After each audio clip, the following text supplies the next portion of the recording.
मातृ नर्मदे हर। माँ नर्मदा जी की परिक्रमा करते समय आपको माता जी के तट से ही चलना है।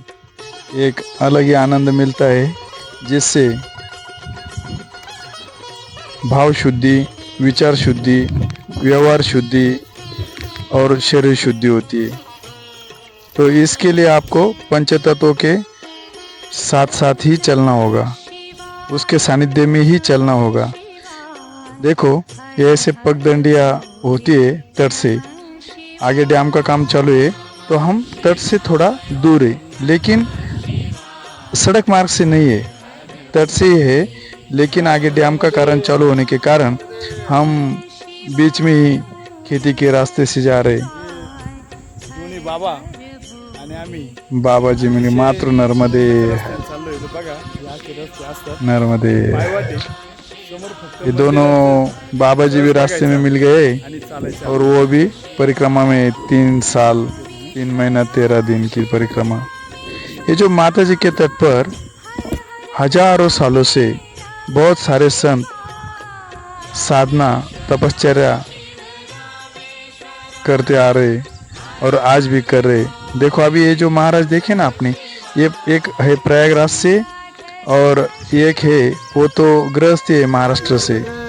लेकिन अभी दोनों भी रुकेंगे तो साधना ही चलेगी, तो सकारात्मक शक्ति का ही भाव चलेगा, वहाँ पे स्तर और बढ़ेगा तट से चलने का कारण। और ये देखो, माता जी के तट पर आ गए। अभी डैम का काम चलो, अभी डैम को क्रॉस करके आगे आ गए। और ये जो रास्ता देख रहे हैं ना आप, ये रास्ता वो डैम का काम जो चालू है वो गाड़ियों के लिए, नहीं तो इतना बड़ा रास्ता तट पर नहीं है। पगडंडी से ही चलना पड़ता है, ऊपर नीचे पहाड़ियों से। एक अलग ही आनंद। और अपने को देखो, शरीर को ना कष्ट का अनुभव होगा ना कुछ भी, क्योंकि माता जी की शक्ति अपने अंदर से बहती, वो अंतर्यामी शक्ति, षड्विकार मुक्त, वासना के पार, ऐसी वो शून्य की शक्ति जिसका पूरे विश्व के ऊपर नियंत्रण है। देखो, अभी तट से चलते चलते हम भगवान शिव जी के मंदिर में आ गए। ये तट से चलने का एक सबसे बड़ा जो फायदा है वो यही है कि ये जो मंदिर बने हैं ना, ये जहाँ संतों ने तपश्चर्या की है, वो हर जगह पे एक मंदिर बना है। इसलिए वहाँ की जो शक्ति है, वो जो सकारात्मक ऊर्जा है, वो ऊर्जा पाने का एक बहुत ही बड़ा मौका अपने को मिलता है। और ऐसे मौके आप ना खोए, लेकिन आप सड़क मार्ग से चलते हो तो ये ऐसे मौक़ों को आप खो देते हो। अभी आगे तो देखो, 2-2, 3-3 किलोमीटर पर आश्रम है, तो आपको ज़्यादा चलना भी नहीं। 3-3 किलोमीटर चलोगे तो भी सभी सुविधा मिलने वाले आश्रम उपलब्ध है। देखो, ओम का जाप, हम यहाँ ओम का जाप कर रहे हैं, मतलब ऊर्जा का ऊर्ध्वगमन। ओम का मतलब होता है मूलाधार चक्र से सहस्रार की तरफ ऊर्जा का ऊर्ध्वगमन करना। तो ओम से ऊर्जा का ऊर्ध्वगमन होता है। जो हमारी जो ऊर्जा है शरीर के अंदर की, वो गुरुत्वाकर्षण के कारण सभी मूलाधार चक्र में, काम वासना में जमा हो जाती है। जो मूलाधार चक्र बोलते हैं, फिजिकल बॉडी, अन्नमय कोश। तो ओम का जाप ये सबसे बड़ा जाप है। देखो, ये ब्रह्मांड का निर्माण ध्वनि से हुआ है। जो ध्वनि, तो ध्वनि ही ओम से ही सब निकला है। इसलिए तो गायत्री मंत्र ही बहुत ही महत्वपूर्ण है। अभी ओम का जाप कर रहे हैं और वो अंतर्यामी शक्ति का और वहाँ जो उपलब्ध शक्ति है वो ऊर्जा का हम अनुभव कर रहे हैं। बहुत ही अलग ही आनंद। आप जब भी ऐसे पगडंडियों के रास्ते से चलोगे, तट से चलोगे, तो एक निसर्ग का अलग ही, वो जो ब्रह्मा ने जो सुंदर सृष्टि का निर्माण किया है, वो सृष्टि का अलग अलग अनुभव आप लेके चलोगे। बहुत ही सारे। ये देखो, एक बहुत ही बड़ी ढलान है, यहाँ से नीचे जाने के लिए। अभी हम ऊपर आए थे दर्शन के लिए, अभी फिर एक छोटा सा रास्ता बना है, लेकिन ये बहुत छोटा ही रास्ता है, मतलब नीचे उतरने के लिए बस। अभी देखो आगे कैसे रास्ते चालू हो जाएंगे। अभी फिर एक छोटे से पगडंडियों के रास्ते चालू हो जाएंगे। कई जगहों पे तो रास्ते भी नहीं होते।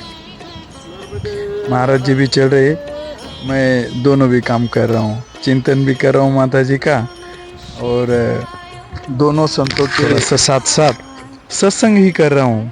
सत्संग, चिंतन और तर से चलने का अलग ही आनंद। वो अभी देखो यहाँ या तो छोटे रास्ते भी नहीं है, अभी थोड़ी ऐसी छोटी छोटी झाड़ियाँ होती है, वो उनके बीच से, और बड़े बड़े जो पत्थर होते, वो तो रास्ता निकलने का एक अलग ही आनंद आता है उससे। लेकिन एक याद रखो कि जो भी शरीर की बीमारी है वो अपने को याद भी नहीं आएगी और उसका अनुभव भी नहीं करोगे, क्योंकि माता जी की शक्ति अपने साथ ही बैठी है। देखो ये ऐसे, ये देखो कैसे भी यहाँ रास्ता नहीं, अभी रास्ता निकलते चल रहे सब, कौन कहाँ से तो कौन कहाँ से, बहुत ही अलग ही मजा आता है।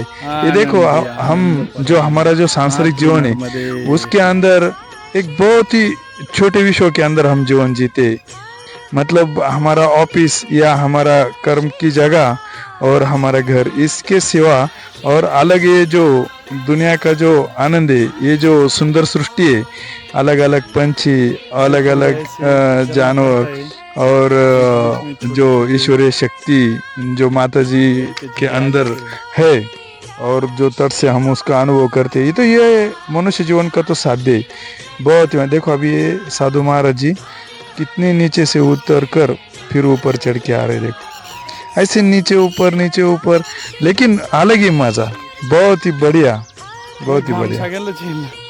ये आप देखो, आप ये ऐसे मौके मत गाओ, ये मनुष्य जीवन बार बार नहीं है। जिस साध्य है मनुष्य जीवन का, जो आत्मिक शांति जो साध्य, ये साध्य पाने की एक अलग ही संधि माँ नर्मदा जी ने हम सबको उपलब्ध करके दिए, तो हम सबको उसका आनंद उठाना है। अभी देखो ये आ गया नानी रावल का वैद्यनाथ व्यासेश्वर महादेव मंदिर। यहाँ जो व्यासेश्वर महाराज थे ना, इन्होंने बहुत बड़ी तपश्चर्या की है यहाँ पे, बहुत ही बड़ी तपश्चर्या की है। लेकिन लोग पूजा पाठ और कर्म कांड के लिए अंदर ज़्यादा इंटरेस्टेड है, तो ये ऐसे बड़े बड़े जो तीर्थ क्षेत्र है, इससे मैं तो बोलता हूँ बहुत सारी मनुष्य जाति वंचित है। बहुत बड़ी शक्ति है, यहाँ पे साधना हुई है। अभी ये आश्रम है, और ये आश्रम के अंदर बहुत ही प्रेम से हमारा स्वागत किया जाता है, और आप स्वागत से बहुत ही आनंद से भर जाते हो, पूरा आनंद ही आनंद। अभी देखो ये आश्रम में जब एंट्री करते हैं हम, देखो बहुत ही बड़ी ढलांगी, यहाँ भी ऊपर चढ़ के आना पड़ता है। देखो साधु महाराज जी बाहर खड़े, उनको बहुत ही आनंद होता है। देखो साधु महाराज जी साधना भी करते हैं, और सभी जितने भी गृहस्थी या संत परिक्रमावासी है, ये सभी परिक्रमाओं से सेवा भी करते हैं। देखो महाराज जी बोल रहे, हम आए स्वागत कर रहे हमारा, उनको बहुत ही आनंद हुआ। मातृ नर्मदे है। ये नानी रावल का वैद्यनाथ मंदिर। तो इस तरह ऐसे ही अलग अलग, और आप देखो जहाँ भी जाते हैं आश्रम में, हर जगह पे ऐसे स्वागत होता है परिक्रमावासियों का, क्योंकि ये सब माता के बच्चे होते तो भगवान ही बन गए सब, और भगवान है ही, हम ब्रह्मास्मि, भगवान है ही। तो सिर्फ अपने को खुद का पता चलाना है, मैं कौन हूँ, तो ये परिक्रमा के अंदर पता चलता है। आप भी मानसिक तैयारी करो और निकलो, माँ नर्मदे परिक्रमा पूरी कर लेगी। और चैनल को सब्सक्राइब करो।